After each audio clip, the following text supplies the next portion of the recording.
इस डिक्टेशन की advance outlines और पीडीएफ के लिए हमारे पेड बैच से जुड़ें। और अगर वीडियोस पसंद आ रही हैं तो वीडियो को लाइक करें और इस चैनल को सब्सक्राइब करें। डिक्टेशन स्टार्ट होगी 5 सेकंड बाद। स्टार्ट। अध्यक्ष महोदय, अभी तक भूमिहीन खेतीहर मजदूरों की ओर अधिक ध्यान नहीं दिया जा सका है। यह बात नहीं है कि हम इधर ध्यान देना नहीं चाहते थे, कारण यह था कि हमारे सामने इतने अधिक विषय प्रस्तुत हैं कि हम सबकी ओर एक साथ तुरंत ध्यान नहीं दे सकते। कई राज्यों में जहां कृषि की काफ़ी उन्नति हो चुकी है, उन्हें अच्छी मजदूरी मिल रही है। अन्य राज्यों में भी पारिश्रमिक बढ़ाने के लिए कदम उठाए गए हैं। केंद्र ने सिंचाई और बिजली के लिए 1 अरब रुपया निर्धारित किया है। सिंचाई और बिजली परियोजनाओं के लिए केंद्र से राज्यों को दी जाने वाली सहायता में 85 करोड़ रुपए की वृद्धि हो गई है। इस वर्ष लगभग 30 लाख एकड़ क्षेत्रफल सिंचाई के अंतर्गत आ जाएगा। शहरी भूमि का राष्ट्रीयकरण एक जटिल काम है।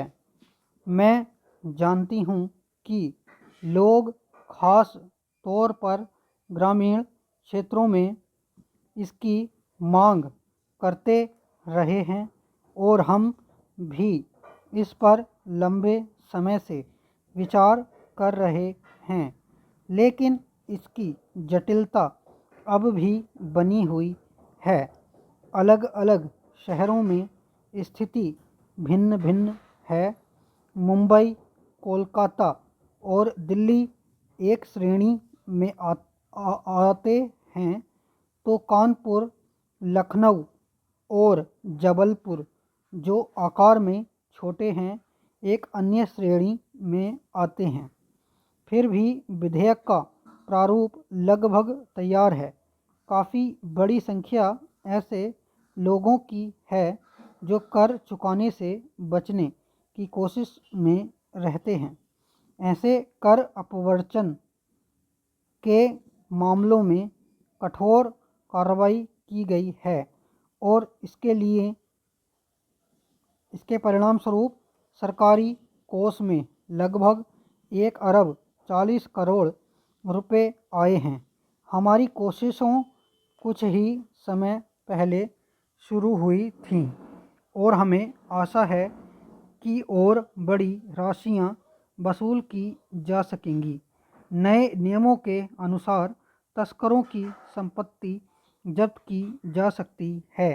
एक अन्य कानून के मुताबिक पैसा लगाने के तरीके को अधिक आसान बना दिया गया है और आयात लाइसेंस का दुरुपयोग कोई नहीं कर सकता।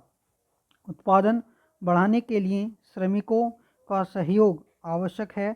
इस उद्देश्य से श्रमिकों की भागीदारी की योजना को लागू किया गया है। आपने हाल में बोनस कानून के बारे में सुना होगा। उसे लेकर कुछ विवाद चल रहा है। नए कानून के अनुसार बोनस उत्पादन पर निर्भर करेगा। अगर उत्पादन बढ़ता है तो हम श्रमिकों तथा अन्य लोगों की ज़्यादा सहायता करने की स्थिति में होंगे। मैं श्रमिक वर्ग को आश्वासन देना चाहती हूँ कि हम उनके साथ हैं। अध्यक्ष महोदय, हम मजदूरों के हितों और अधिकारों की सदा ही रक्षा करेंगे। राष्ट्रीय परमिट योजना के अंतर्गत अगले महीने 5300 परमिट जारी किए जा रहे हैं। कई राज्यों ने ऐसे कदम उठाए हैं और कई उठा रहे हैं कि छात्रों को उनकी आवश्यकता की हर चीज़ उचित दामों में मिल सके। 70,000 से अधिक पुस्तक बैंक खोले जा चुके हैं। लेकिन जैसा कि आप जानते हैं, कृषि का उत्पादन सबसे अधिक महत्वपूर्ण है। भोजन प्रत्येक व्यक्ति की प्राथमिक आवश्यकता है। इसीलिए मैं व्यक्तिगत रूप से अपने किसान भाई बहनों से बातें कर रही हूँ। इस वर्ष अच्छी वर्षा हुई है, जिससे पिछले कुछ वर्षों के सूखे का असर समाप्त हो गया है। लेकिन इसका यह अर्थ नहीं लेना चाहिए कि केवल अच्छी वर्षा से ही बढ़िया फसल हो सकती है। वर्षा का निस्संदेह प्रमुख योगदान रहा है, लेकिन इसके साथ साथ कुछ अपवादों को छोड़कर प्राय प्रत्येक राज्य में उर्वरकों, अच्छे बीजों और किसानों की आवश्यकता की अन्य चीज़ों की आपूर्ति के लिए प्रयत्न किया गया। अगर कहीं ऐसा नहीं हो सका तो इसके लिए इसीलिए कि परिस्थितियां हमारे वश के बाहर थीं, क्योंकि हमें बहुत सी चीज़ों का आयात करना होता है। आयातित चीज़ों के दाम बढ़ गए हैं और हमें अच्छे किस्म की ऐसी चीज़ें नहीं मिल पाती। मैंने अपने किसान भाइयों और मज़दूर मित्रों से अनेक विषयों पर बातें की हैं। मैंने बाहरी प्रभाव के बारे में भी उल्लेख किया है।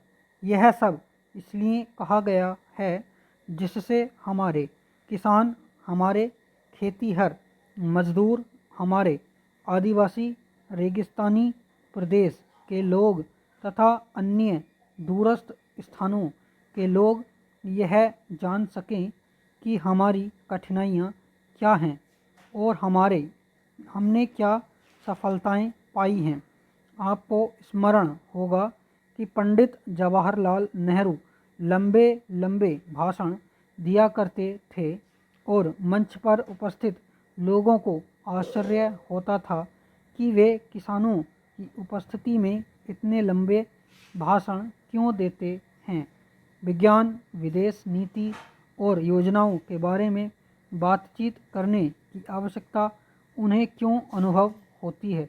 लेकिन पंडित जी कहा करते थे कि जब तक देशवासी इन बातों की तह तक नहीं पहुँचेंगे, तब तक देश आगे नहीं बढ़ सकता।